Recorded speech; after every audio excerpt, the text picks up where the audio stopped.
Howdy. How y'all?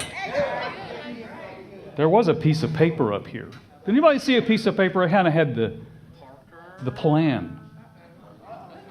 The plan. Video dude, wing it. Nice to be here. I am not too much of a stranger to Celebrate Recovery. As they said before, one of the hats I wear, I'm a drummer, and I play drums at Concord Methodist, and I have subbed for the drummer at Recocvery's Celebrate Recovery a few times. So I love the service. Thank you. You guys are in a search for God, and He is here. And that's just so special to me. Before we get too far, I want to do a little education. Work with me, okay? We are going to spend, how long do we have? We're going to spend the next many hours learning a new language. All right? You want to work with me? Yes. All right. What is on the outside of a tree? God, they're good. What animal will bark and howl at the moon? Woof. Now, we're going to spell a little different than the animal, but again, work with me. If you rub your fingers on sandpaper, how does it feel? Rough. You speak dog. Give yourself a hand. How many dog lovers are here? How many love dogs? I'm a dog lover.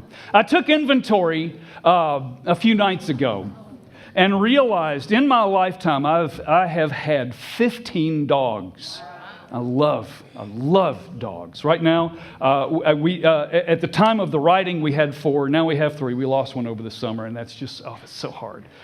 I want to make a case to you that God created dogs to give us a little bit of a glimpse of Him, of who He is, and also a little bit of an example about how we should attempt to live our lives.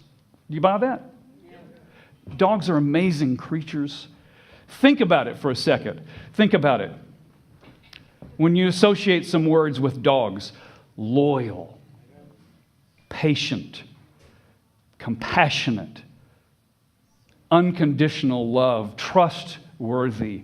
They know when something's wrong. They know when they need to attempt in the best way they can. They don't have hands. They don't speak other than the 3 words that we tried. But they're just amazing creatures. It reminds me of that guy who hung on the cross that we worship and know that raised from the dead, right? Unconditional love. Think about it.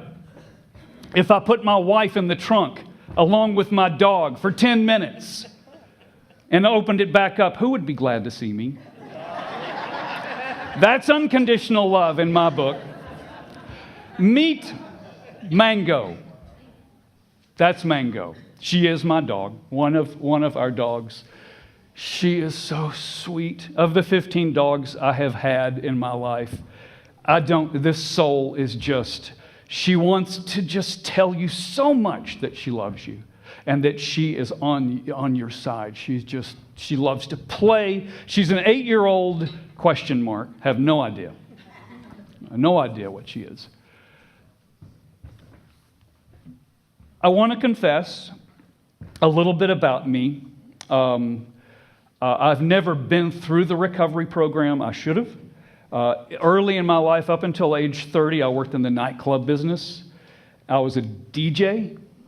Some of you around here may know of some of the clubs I worked with. Uncle Sam's, remember that? Smugglers Inn. There's many of them. I was the DJ at Desperado. Anybody go to Desperado? I was a DJ there for the first year. The company that owned that was out of Houston, Texas. And they said, dude, I like the way you do things. They took me to Houston and made me in charge of over the music of all their clubs. All right, being in that business, if you could imagine, instead of sitting at your desk and getting your paper out to work, You instead go to the bar and first order a drink. That's the first thing you do, right? So for up until age 30, that became a real problem. I haven't had a drink in 19 years. Amen. I owe it all to God. That's not why I'm here. There is another thing. I don't know if there is a program for this. Maybe we should start one. I am a worryaholic. Anybody worry? I believe that is a deep seed of many problems. If you're a worrier like me, you take a situation and you play it out in your head, right? Sometimes no problem. But many times when you see a possible problem with this thing you're thinking about, then you start rolling it and rolling it and rolling it. And then you start thinking of the worst possible outcome. Role play, all right? This has happened 3 times as soon or as recent as a week and a half ago. I've got 3 teenage daughters. That's all I had to say. That moment when they're in the car alone for the first time and round the corner. Oh, God. Okay, I will not define worry as that. Here's how I will define worry. Is 25 minutes later when they should have already been there and they didn't call and they didn't text, then you start rolling around the possible outcomes. And then the phone rings, and it's a number you don't know. By the time that 4th ring goes around, how many situations have appeared in your head about what could have happened when it was a marketing call and you slam the phone down? Worry is a problem. And worry can eat you alive if you let it. I did. And I'll tell you a little bit about that story. Worry I can really define is being afraid of something that you don't believe you can handle. You buy that? Yeah. All right. Here's what we're going to do. We learned dog a minute ago, right? I think everybody successfully went through the program with that. When I say all right or whatever, you say woof. Try it with me. All right? Woof. I love this. They're great. My journey with worry. I mean, if you didn't worry about something, wouldn't it be mad? If you could call the future and the future says, hello. So this thing I'm worried about, tell me, is it going to be okay? And the future says, hey, ain't no problem. It's going to be fine. In a week's time, you're not even going to think about it. If you knew that, you wouldn't worry, right? What's that number? I'm in the video business. I used to work at Scripps, HGTV. Back when they opened, it was with them. Left about 7 years after that because I saw how much work they were sending out. They got so big, so quick that they had to send work out. And I said, there's a business. So for the last 15 years, I have had a video business, do commercials, do TV shows, do a lot of different things. It's been just an absolute blast. First couple of years, got my sea legs. After that, business doubled every single year. Like this. I really almost wasn't prepared for what happened. 5 or so years, it doubled. And so, being the intelligent business owner that I was, I tooled up. You continue to get more equipment. You continue to hire people who are really good at operating it. As you can imagine, video people and video equipment, not cheap. But then, as inevitable as it can be for a business, there are this and this, right? Well, it didn't do that until 2011. And it went like this. It tanked. And I was somewhat prepared for it, but at the time, my outgo was $50,000 a month. And when you don't have that income to replace it, savings Bye-bye. Retirement. Let's keep it going. So I intended for the business to come back. It didn't. I kept the employees thinking that it would. I paid them instead of the IRS. The IRS doesn't play around. Anybody has had that knock on the door? Amen. Second definition of worry, maybe? When they inform you, once you sign the couple of papers, that they can take your house, they can take your car. That's when I would call chronic worry started setting in. Sleepless nights, if you could get to sleep at all, and then not wanting to wake up because it hit you like a dog jumping on you. It's hard, and if you're like me, you can put yourself in a deep, dark place really quick. A guy, I identified, and I don't, it's not really gender specific, but I identified with the work, right? If the work was great, things were great. When they weren't, I was a failure. And that's hard, and we just tend to do that. It was the wrong avenue, but that's what I did. I really sunk into this fog of desperation, not wanting to answer the phone, wanting to burn my business down. I didn't want to do it. I wanted God to do it. I prayed over and over and over. God, please take this away. For nearly 2 years, I lost 30 pounds due to stress. Not a good diet plan. What was I worried about? I was worried about change. I didn't want anything to change, even if it wasn't perfect. Change is scary, and that's what we start worrying about. The only time that you're not guaranteed change is when you stand in front of a vending machine. Change happens, and all through our life, if you look back, that's really what you've been dealing with, is just things just change. And we either like it or we don't. But we surely worry. I'll take a Reese cup, please. It's just a hard place to be. And I took it very hard. My wife tried so hard to help me. She tried day in and day out, give it to God. And I did. 6 seconds later, I would just take the worry right back, and God said, I really want to help you. But it's the struggle that we try so hard to avoid. We just don't deal with it well. Struggle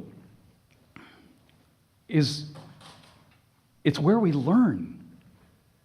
And why we try to avoid it so much, why I didn't want it to happen, why I prayed over and over to God to take this away, I look back on it and go, He was trying to help me.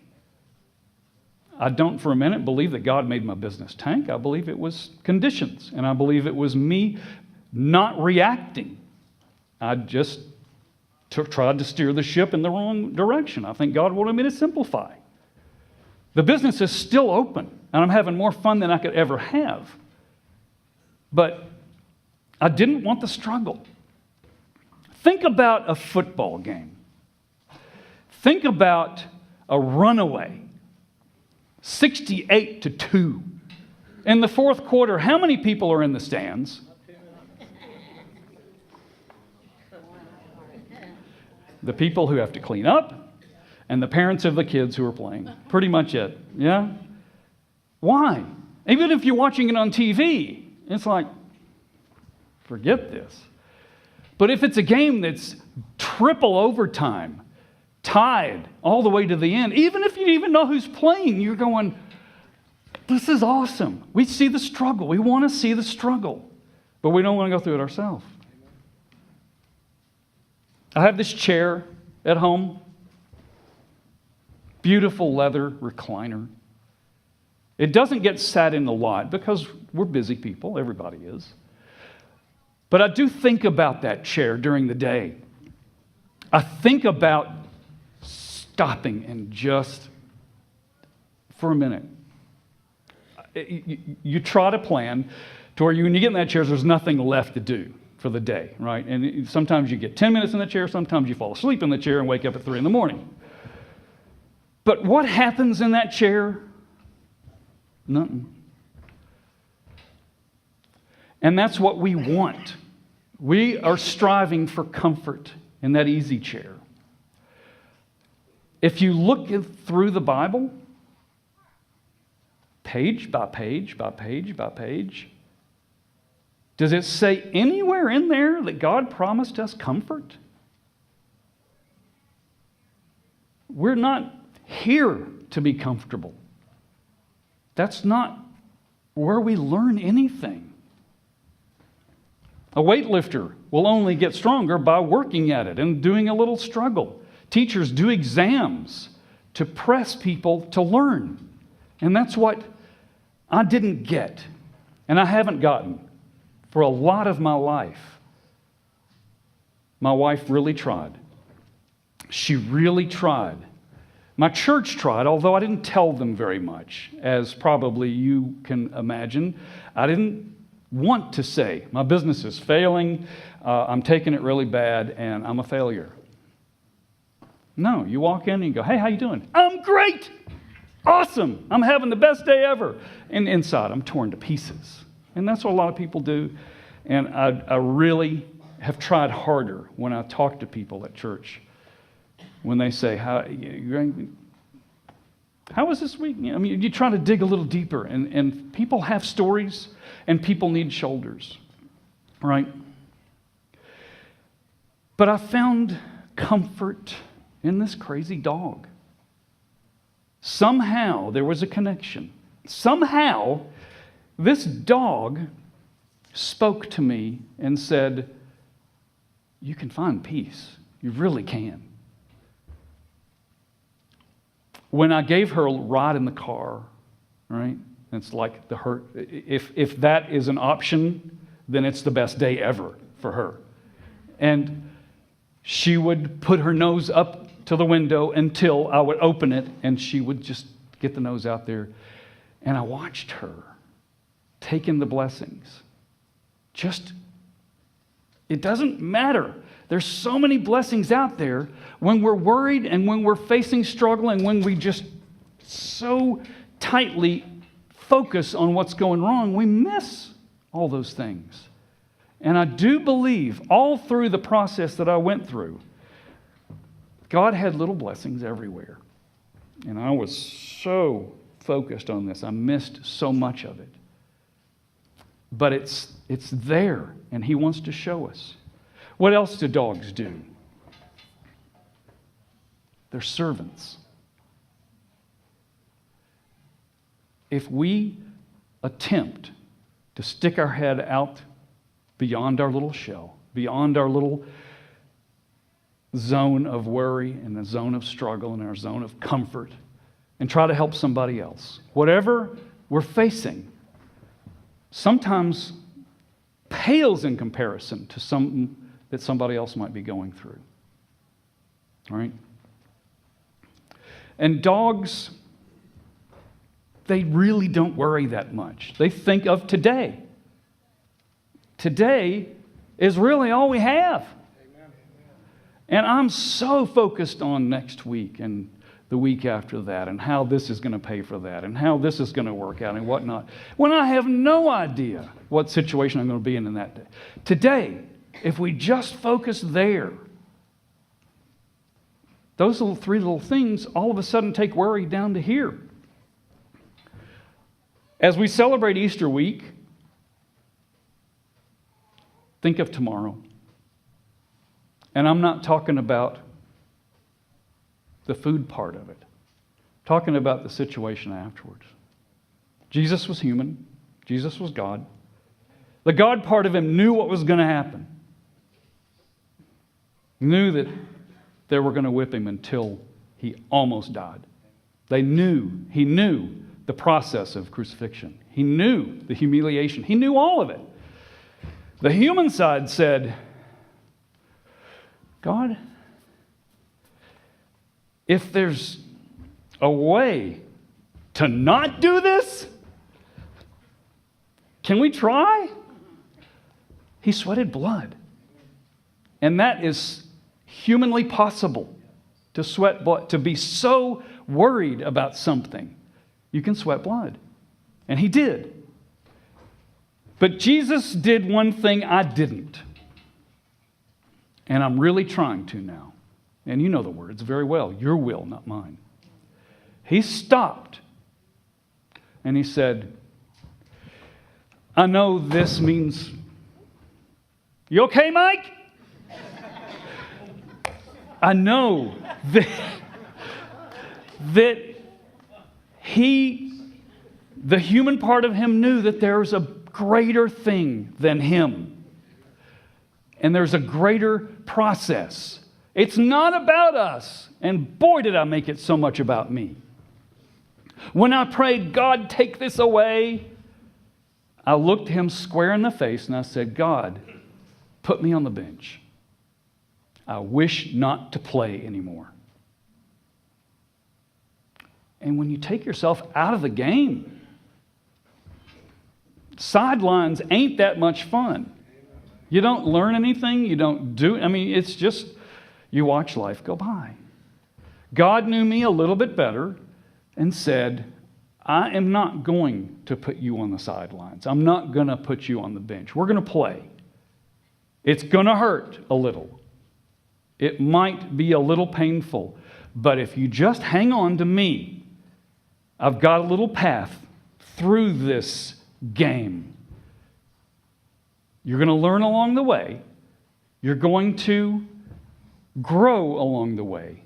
But most importantly, you're going to feel me. And you're going to see me. Through this process, I have never been closer to God. Never. And things are truly better now. And oddly enough, I miss that. And I strive for it. I don't strive for being worried like that, but I strive for being dependent on Him.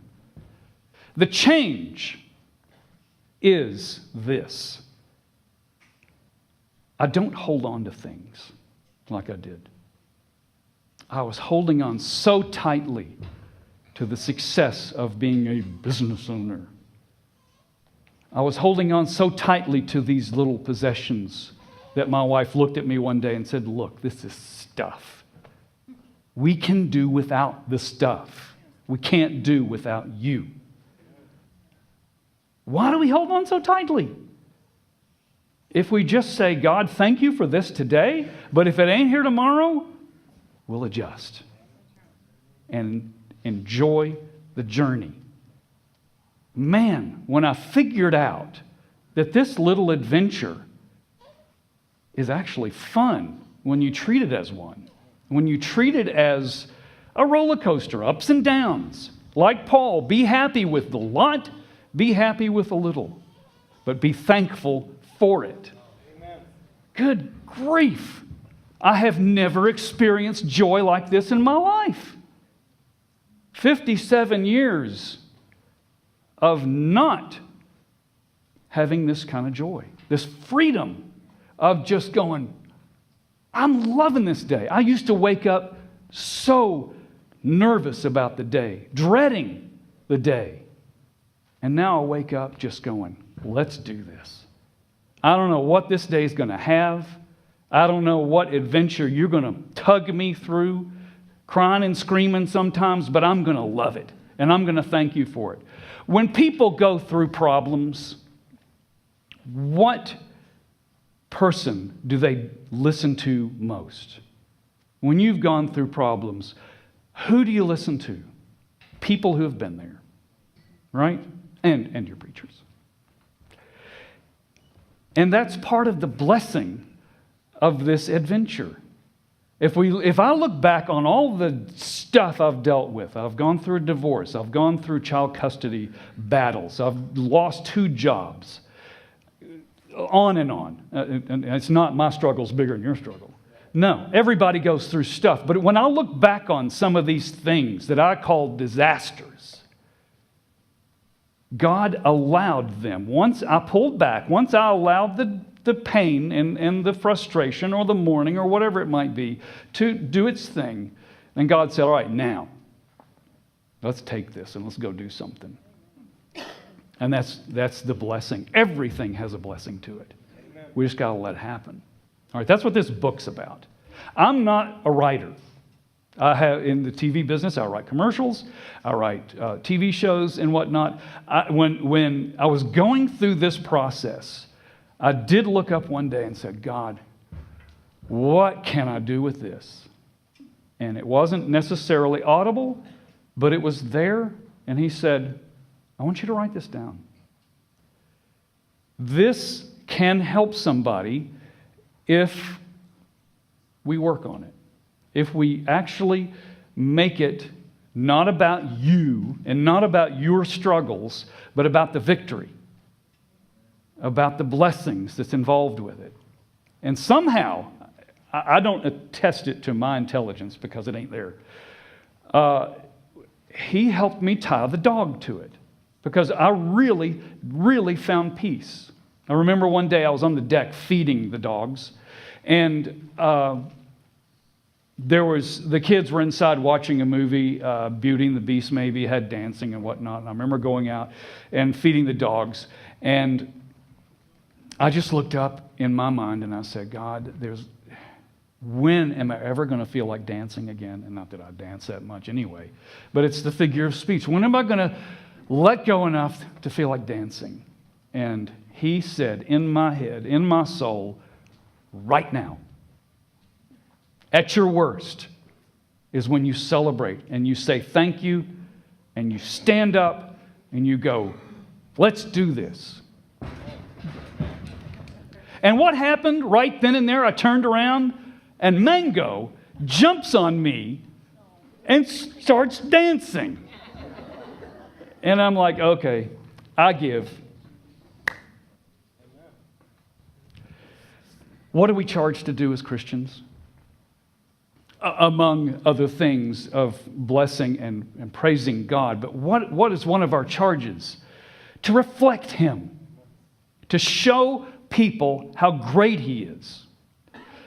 And when I'm like this, saying, I'm a Christian. Man, I'm a Christian. How great is that making God look? Now, I'm not saying put on the face like I did. I'm saying believe it. It's joy that He wants us to have. He is not interested in us being broken. He is interested in us learning and realizing that He can take us through anything. My prayer for you, may your struggles turn into strength.